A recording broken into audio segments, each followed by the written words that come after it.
welcome to another episode of Swoosher Sweets. In our previous video, I covered the Dunk High Pro, known as the La Familia, aka the Blue Ox. And to bring the sneaker back to the culture, I brought on one of my homies. And crazy thing is, he told me that he was actually a professional bull rider. So once he told me that, I was just like, bro, I have to have you on the channel to cover this shoe in my collection, simply because, one, I didn't know black people rode bulls. Two, I'm just like, bro, you'll be perfect for this segment simply because Blue Ox, Bull Rider. So let's get it. Tell the people who you are. Well, I'm Cowboy, aka Anthony, friend of James. Originally a East Side, South Central, born and raised Cali boy. Lived a little bit in Atlanta growing up. Elementary, middle school, high school. Played ball out there. Honestly, in LA, I really never did much of sports. That's the crazy thing.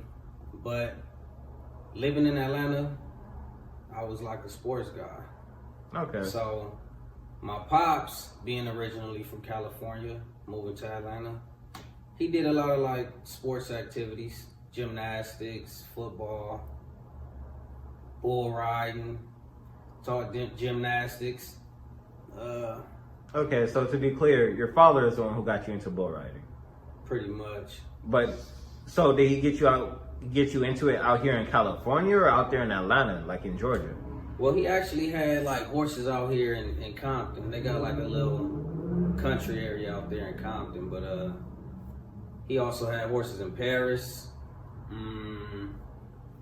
which then he felt like he wanted to move on and get into like the actual country living, you feel me? Palmetto, Georgia, actually, is where he at. But he started bull riding once he got out there. Out there in Atlanta? Correct. Okay, got you. So when did you start getting into it, exactly? I say about 12 years old. 12 years old? Yeah. He bought me this pony, right?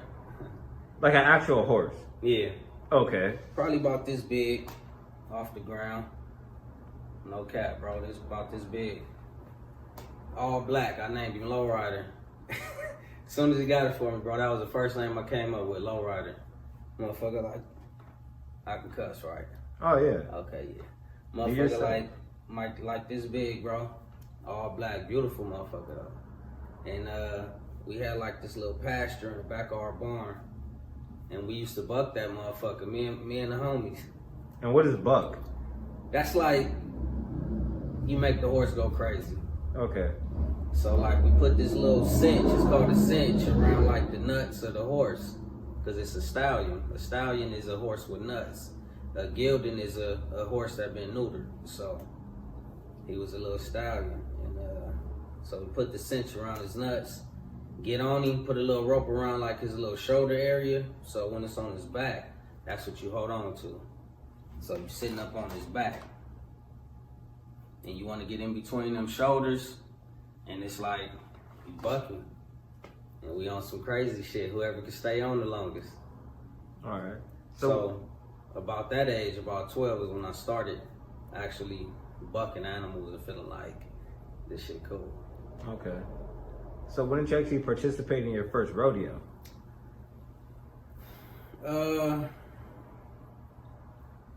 Probably, I would say 19. 19? 18. So 18. First official rodeo.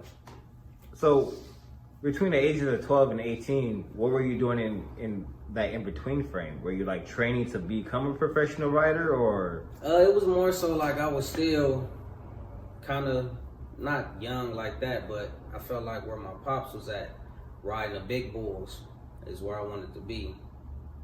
But I knew they wasn't gonna let me ride at a certain age, you feel me, until I got a little older, to where they felt like it was, you know, appropriate for a young man to get on one of these. Okay, so what were you doing in the meantime though? In the meantime, just bucking my horses. Oh, so you're just in the back just doing this yourself, just preparing. For myself, just enjoying the country living. Okay, and how long did you live out there in the country? I would say about probably half, well, I ain't gonna say half, a little half in my life. So I say about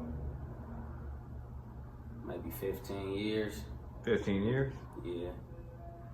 And did your dad know that you were out there in the back Oh yeah. bucking your animals? Oh yeah. So he approved of this. Like he knew that this is what you wanted to do. So as him already being a professional rider, did he like mentor you?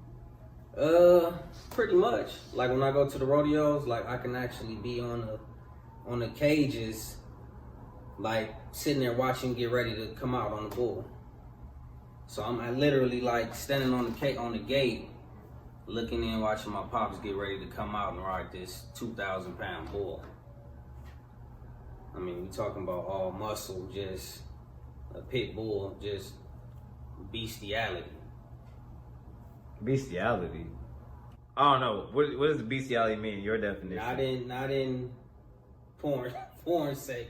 Okay, because I was about to say no. I didn't mean it like that. All right, for sure. Yeah. Let's be clear here about that. No bestiality here. No bestiality.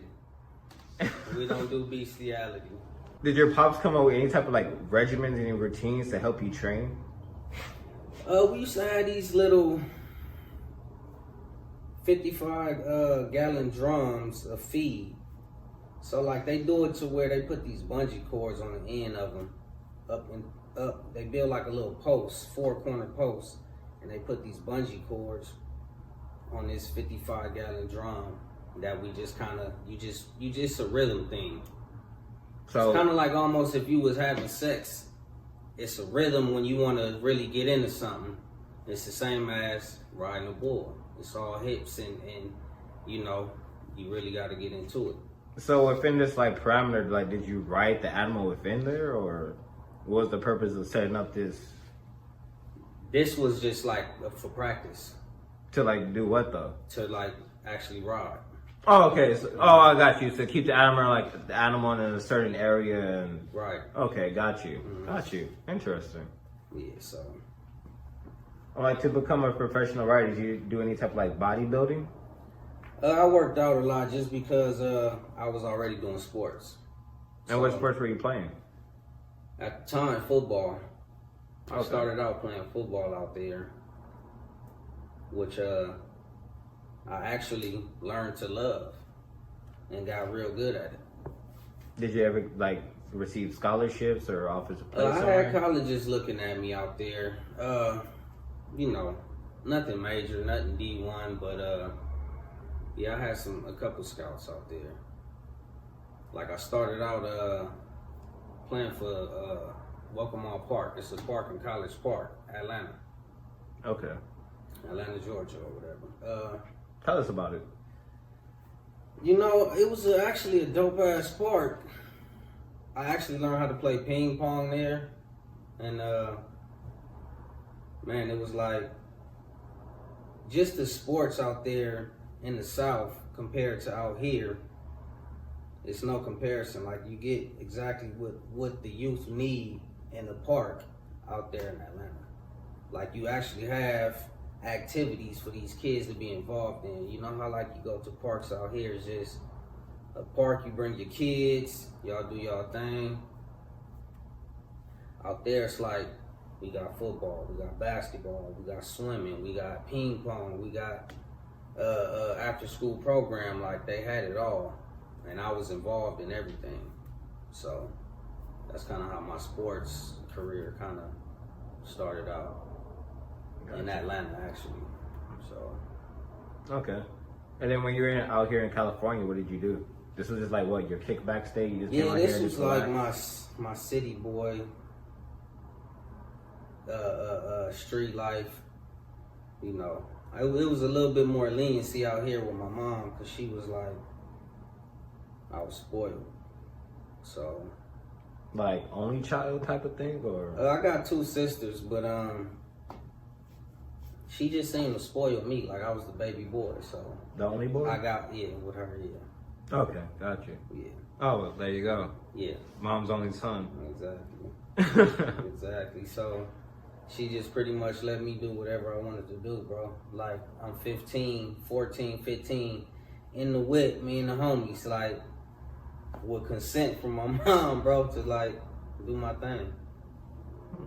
So out there with my pops though, it's like sports, working out, riding these bulls, stripping these stalls. Like he taught me responsibility. And I really want to thank my moms, bro, for like sending me out there when I was like 5. And she actually like gave me to my dad, bro. Like, here, where you think you going? Like, you moved to Atlanta, but this your son, he going with you. Like, you finna raise this man. So I got to give, thanks to her, bro. Gotcha. And sending me there, because I probably would be a different type of dude, So what was it like growing up in Compton? Well, I actually didn't grow up in Compton. Okay. My pops did. Okay. So I used to just be over there, but that's where he from. Then he moved to Atlanta, like when I was about 3 or 4. Okay, so it was just like a brief thing. You were just over there like just a couple of times before he made that move from. Yeah. Okay. That from what I can remember. Okay, got you. Yeah. So you were still like a little kid when you moved out there to the south. Little kid, elementary. So he taught me everything, bro. Got you. My mama was more nurturing. My pops was like, I'm on your ass and you finna get shit right. You know what I'm saying? And that's Rose I right appreciate there. it for that. Shout out to Pops. You already know. You already know. So you said around 18, 19 when you started professionally riding, right? Right. Okay, so what was the first competition that you entered? Like, what made you a professional at that point? Well, at that point, I felt like my pop's been riding for so many years, and here it is, I'm entering into the event that he's riding in. It's just like a, I don't know, a ready for battle type of thing. The fact that all these years of training in sports and just working out and him, building a beast, it's like, that should just look fun. I want to get involved. And it's like, shit, he can ride him, I can ride him. I just really wanted to do everything he wanted to do, bro. And he did. That's all. I was one of them kids where I felt like, damn, I got the best dad, nigga, in the world. Like, that's Pops. And I wanted to just shout on him and just be just like him, bro. Got you. And how many rodeos has he been into? I would say he been riding since I was like 13, maybe. And how old are you now? 34. So about like 20 something years? 21 years? Exactly. Okay. And how long have you been riding for? I would say including with my horses, I would say, man, 22 years. 22 years? Got you. Yeah, so what was the first rodeo that you into? Like, how was that experience? It was the Bill Pickett rodeo. It's an all-black rodeo, and man, it's a beautiful thing to see all these black people come together like that. Where is it held at? Different arenas in different cities. Okay. So what city was it in when you entered? For the it first was time? it was the Atlanta rodeo, which is like the 3rd or 4th show in a year that they do in Atlanta. So I entered that one. Can't remember the year. But the experience was just like, I just like hearing them call my name, bro. Like I felt like I had a promising career in like sports, but I let me want to be in LA kind of like fuck that off of me. Cause I was that good, bro, in sports. No cap. But I felt like with that, them calling my name and me riding this beast out here, bro, it's crazy. The adrenaline is crazy. The energy, the love they show, you feel me? Like they. So it's safe to say that your first experience was a pleasant one. Oh yeah. Very enjoyable. So what did you place in that rodeo? I don't think I placed in that one. it was more so like just first entering and actually seeing what it's like to be in the rodeo and ride this bull. So I think I may have did like 4 seconds. 4 seconds? Yeah. Like how do you place, how do you even qualify? You need 8 seconds to cover. 8 so seconds? that you get a score. So there's a stopwatch going on. Yeah. Okay. Mm-hmm. Interesting. So after 8 seconds, what they do is they grade you and the bull. The bull's 50, you 50. And depending on how crazy the bull go, depending on his score, you know, and up to 50. Same with you, depending on how well you ride, is up to 50. And then they give you a score. So how do they judge that though? Just depending on how high the bull jump, how crazy the bull throwing his head, you know. It's more so like the more danger the bull look like he can inflict, the greater the score. So to make the bull like jump up and down, like are you in control of that or how does that go about? Well, it's that cinching that I was telling you, they put it around the nuts, you know what I'm saying? And just depending on who breeds those bulls and what they feed them, depending on how crazy they are. And shit, once that gate open, it's you and that bull. So after you didn't place in the first one, how did you feel after that point? I felt... Were you deterred to enter again? Nah. I don't never look down on my L's. You know, I look at it as a lesson and I learn from it. And you just get better. So it wasn't nothing to where I felt like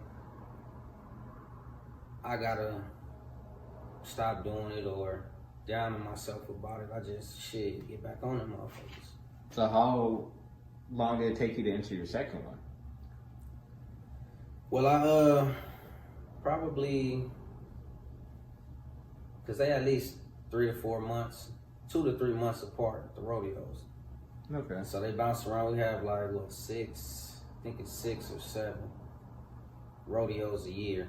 So I go from like Denver, it go to Atlanta, it go to DC, what's that, St. Louis, a couple other ones I can't really remember, but it's been so long since I actually rode. But I'm waiting on it to get back regular so we can go ahead and get back on these bulls. Gotcha. So you would travel along with them as they would go to different venues.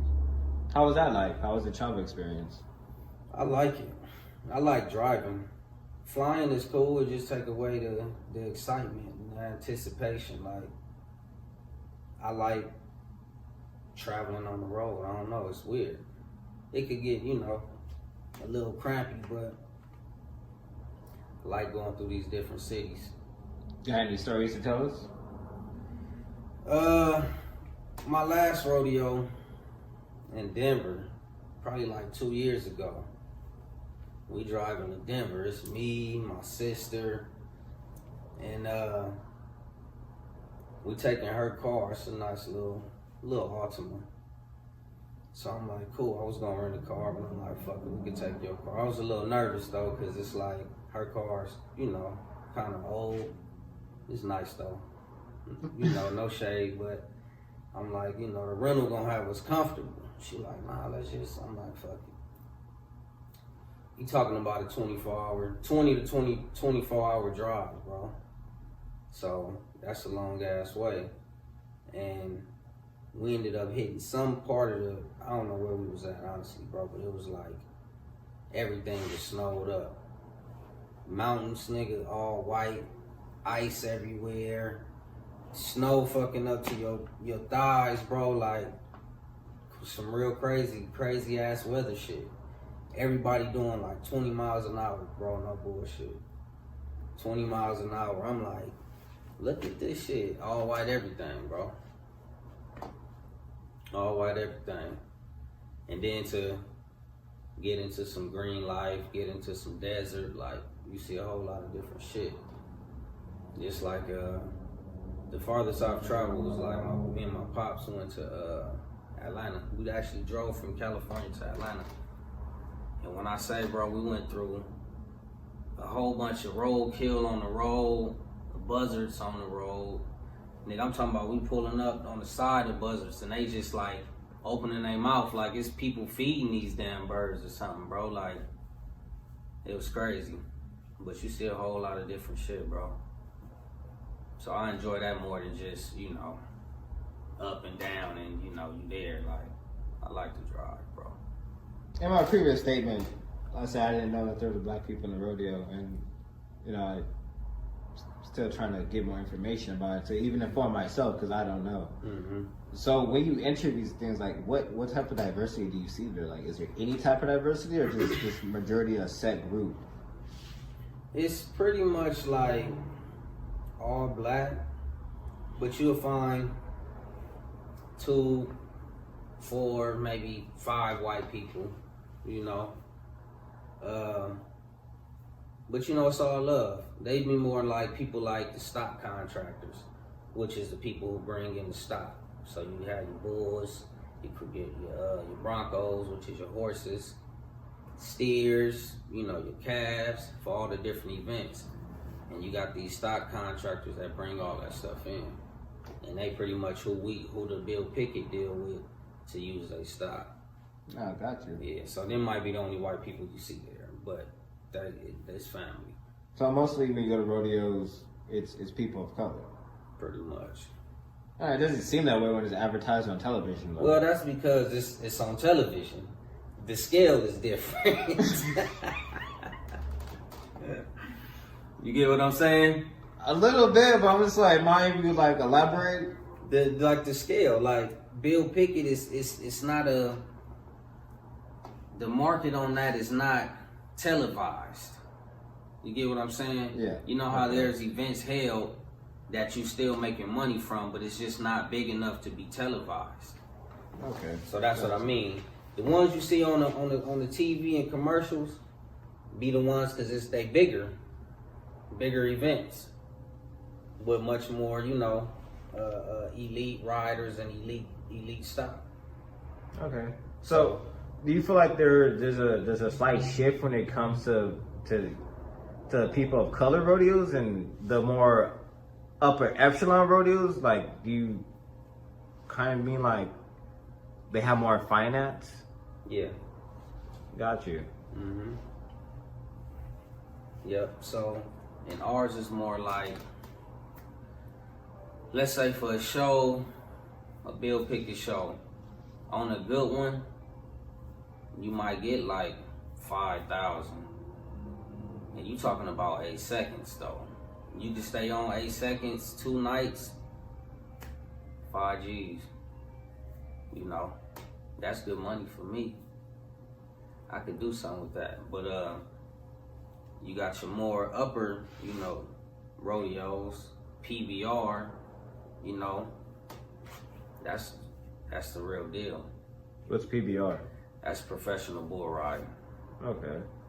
So what would be your level then? What would be your level? My level is like entry. It's more like entry level, but then it goes to like a semi-pro, and then it's pro, which is more televised. Now, what is it? The PRCA, which is the other event, but it's under PBR.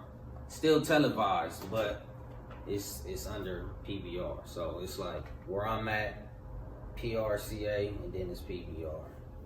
Got you. So those are like the rankings. So it's levels to this shit that I want to get. So. Do you ever see yourself stopping at any point? Nah. My pop's 60, he's still riding. Oh shit, damn. Yeah. Okay. So, you know, that's what he wanna breed. He wanna breed like barbarian warriors, you know. We ready. So it's more of a, I get a kick out of it just off the strength of, you know, having some balls to do it. Nah, shit, I have to agree. I'm not finna hop on a bull for no amount of fucking seconds, bro. That's not any of my agendas for any fucking thing, dude. I'm just not finna do that. But yeah, hearing that you do that and you're so comfortable with it, you know, shit, respect, bro. Like there's a lot of crazy things in this world, and you're doing one of them. I'm not finna hop on a 2,000-pound animal, have it toss me around. Right. But yeah, I got you on that. I'm sure. Within the profession, where do you see yourself? Like, where do you see yourself going in the long run with this? To me, if I can go pro, then I would. If I can, you know, get paid $5,000 a rodeo, then I would. So that's just where I'm at with it. Ain't nothing behind me feeling like I'm, you know, eager or gotta get to a certain point. I do it just because I enjoy it. Now, if I happen to get there, then, you know, that'll be a blessing. But, you know, I'm normally persistent with things, so once I get into it and I get involved, it's like I can't stop it if I want to. So with this being COVID, how has COVID affected your life so far? You know, personally and, you know, rodeo-wise. Personally, COVID ain't did shit to me, bro. Personally. But, you know, it's unfortunate people had to lose their life due to COVID. But to me, I feel like the inevitable is the inevitable.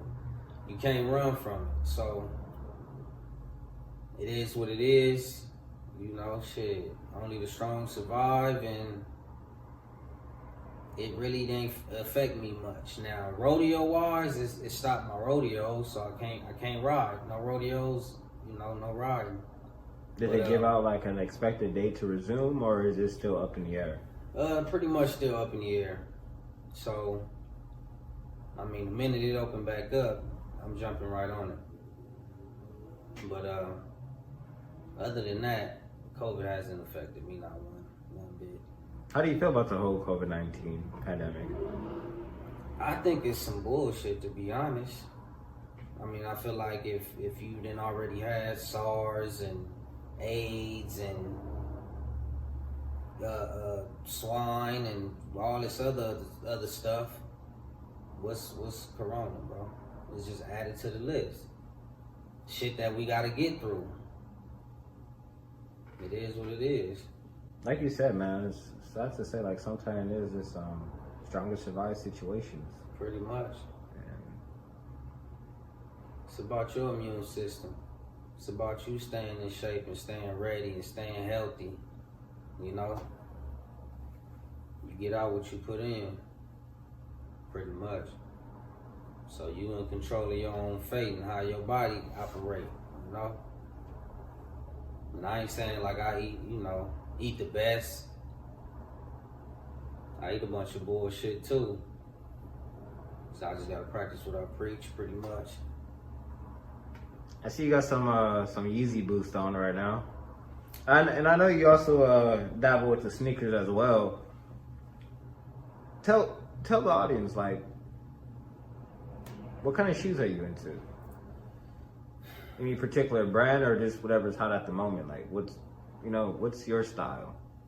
Honestly, I'm versatile. So I don't really have a style. I just go for what look nice.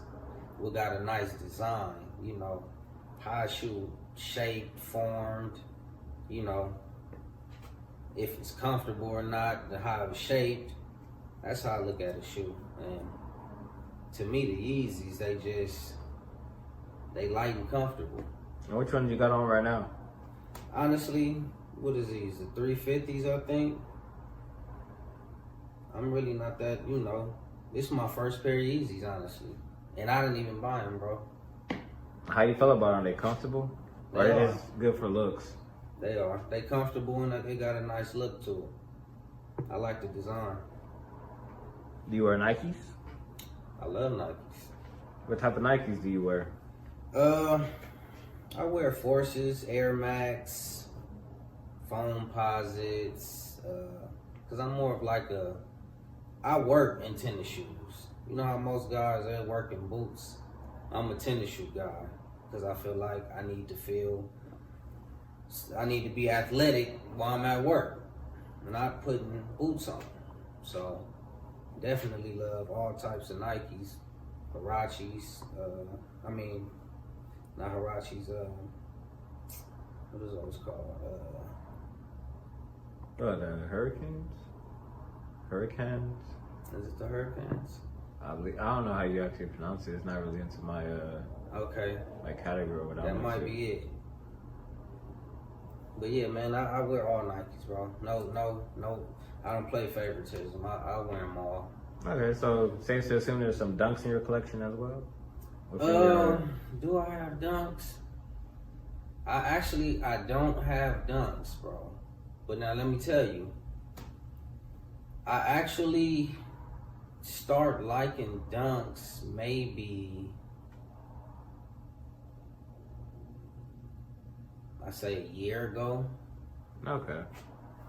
I just felt for me with dunks, bro, it was just, like I said, I like the feel of basketball shoes, some runners or something that had me feeling like I can run in them. Those shoes are more comfortable for my feet. Dunks are a little bit more just on the flat side, and you know, that's why I don't wear too many of them. I've had a pair before, but I don't have one in my collection now. But I've kind of been looking at them. Okay. Got you. So it's funny because I actually have a pair of dunks I just got today. They just recently came out. The Habibis, I believe they're pronounced. The Habibis? Yeah. Oh, Habibis. yeah, I've never seen those. But, want to check them out? Yeah, let me see them. Like I said, I'm shopping for a dunk right now.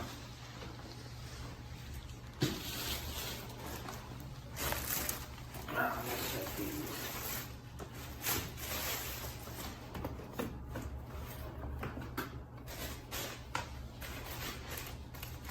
I need to check the size, man. Please tell me it's a 9.